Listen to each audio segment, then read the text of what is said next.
Hello dear bankers, आज का मैं इंपॉर्टेंट सेशन आप सभी के लिए लेके आया हूं कि आप जेएआईबी एग्जाम को अगर टारगेट कर रहे हैं तो जो समय आपके पास बचा है, क्या उस समय में या जो समय आपको मिलता है उस समय में आप जेएआईबी एग्जाम को क्वालिफाई कर सकते हैं।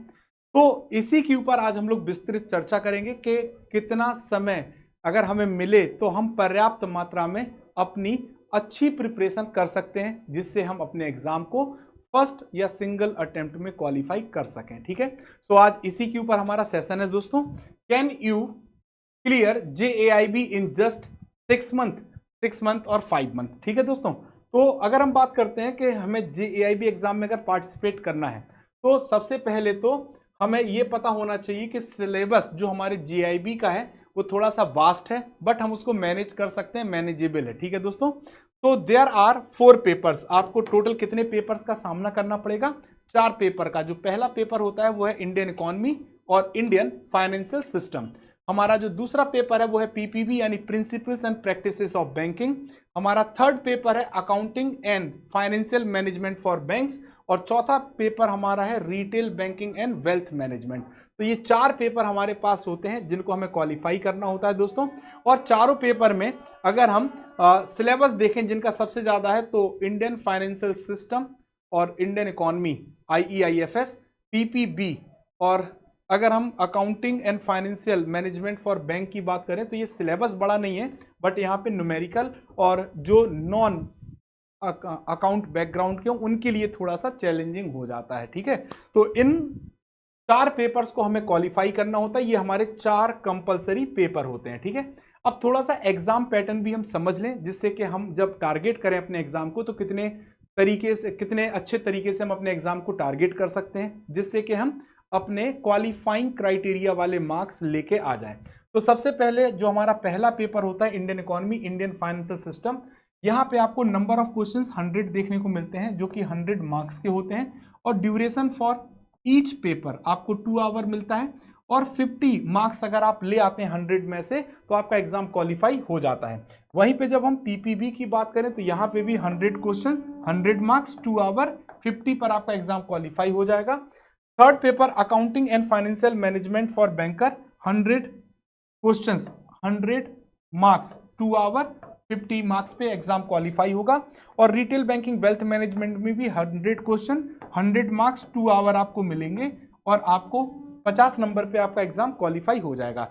यानी अगर हम हर सब्जेक्ट में 50 नंबर या उससे ऊपर ले आते हैं तो हमारा एग्जाम क्या हो जाएगा? सिंगल अटेम्प्ट में क्वालिफाई हो जाएगा।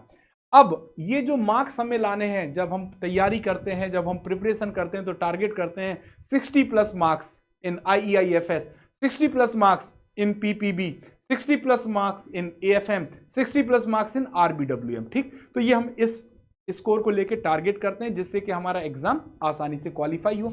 तो इसके लिए हमें करना क्या क्या चाहिए? सबसे पहला काम आपको जो करना है वो है understand the syllabus and exam pattern. Exam pattern मैंने आपको बताया है, इस बार के एग्जाम में क्या क्या चेंजेस थोड़े से दिखे हैं वो भी आपसे डिस्कस करते चलेंगे, बट सबसे इंपॉर्टेंट है आपको आपका सिलेबस पता होना चाहिए।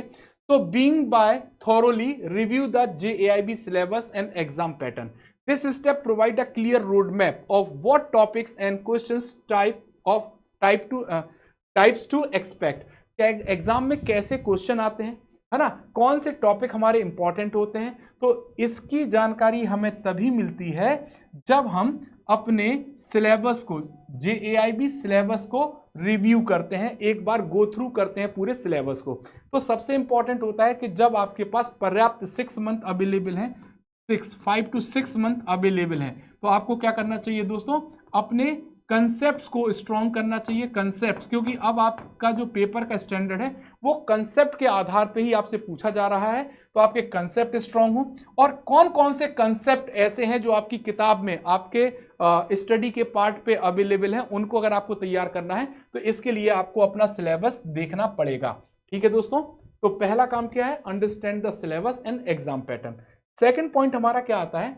Create study plan and study notes, दो चीजें बहुत इंपॉर्टेंट हैं, क्योंकि चूंकि आपका सिलेबस वास्ट है, आपके 4 पेपर हैं और हर एक पेपर में 4-4 मॉड्यूल हैं, तो आपके लिए पढ़ने के लिए पर्याप्त सिलेबस है। और अगर आप अपने सिलेबस को कवर करते हैं तो आपको सबसे पहले अपना स्टडी प्लान तैयार करना पड़ेगा कि आप किस आधार पे कौन कौन से पेपर्स को कैसे टैकल करेंगे, ठीक है। So it is essential to follow a structured study schedule, और इसको फॉलो करना पड़ेगा कंसिस्टेंटली।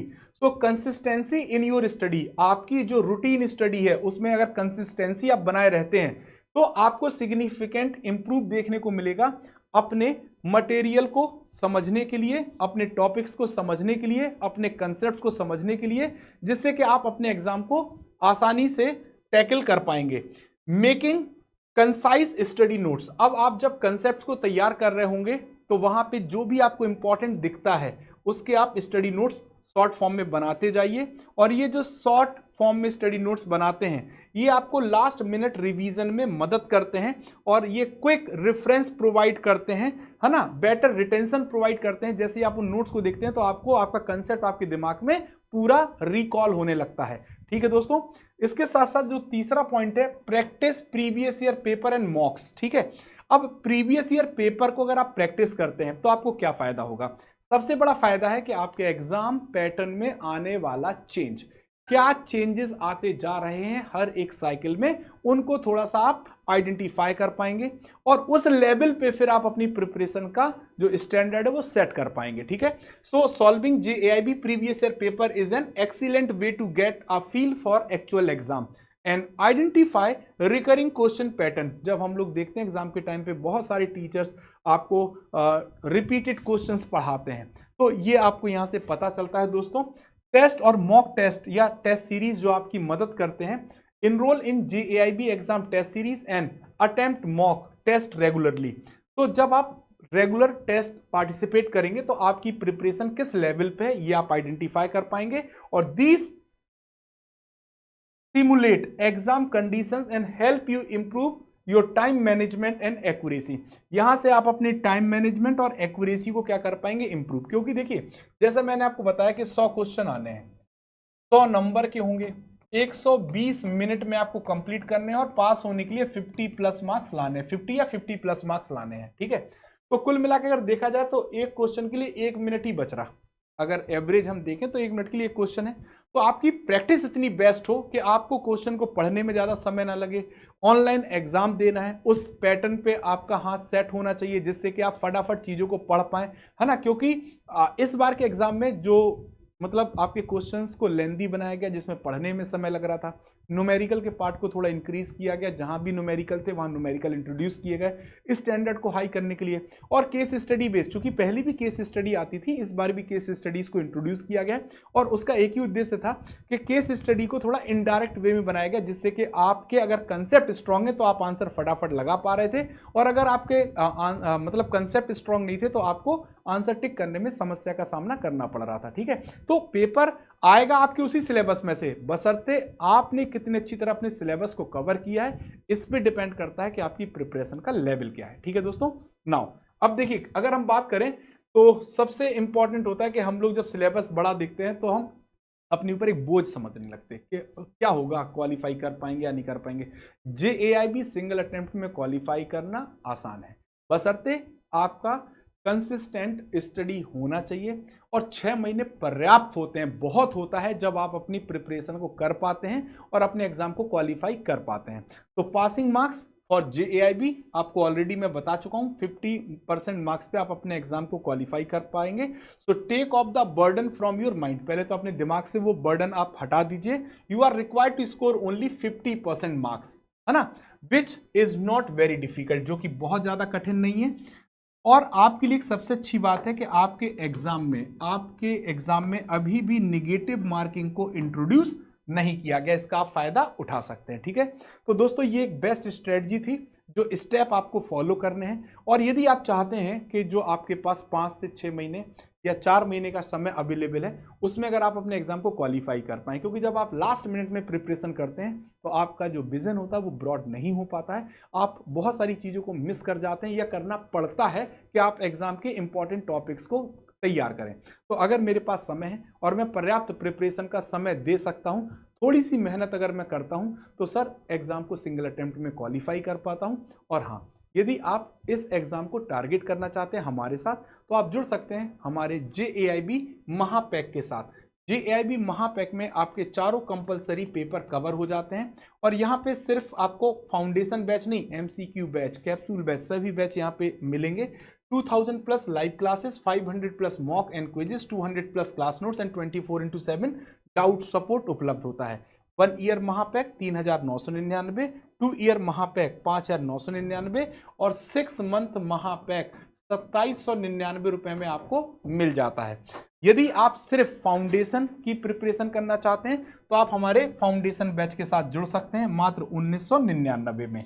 यदि आपने लास्ट अटेम्प्ट में एग्जाम दिया है और कोई एग्जाम, इंडिविजुअल एग्जाम आपका क्लियर नहीं हुआ है, उसको आप टारगेट करना चाहते हैं, तो आप हमारे फाउंडेशन इंडिविजुअल बैचेस के साथ भी जुड़ सकते हैं। लीस्ट प्राइस में आपकी प्रिपरेशन हो जाएगी।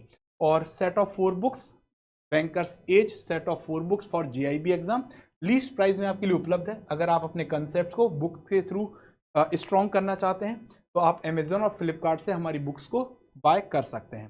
तो दोस्तों, अगर आपके पास कोई डाउट रहता है, आप हमारे टेलीग्राम पे जुड़िए और हमसे अपने डाउट डिस्कस कर सकते हैं। तो ये एक छोटी सी स्ट्रेटजी थी जहां पे अपने एग्जाम में आप यूज कर सकते हैं इन पॉइंट्स को और प्रिपरेशन कर सकते हैं अपने एग्जाम की। तो थैंक यू वेरी मच दोस्तों, आज के लिए बस इतना ही। Thank you all.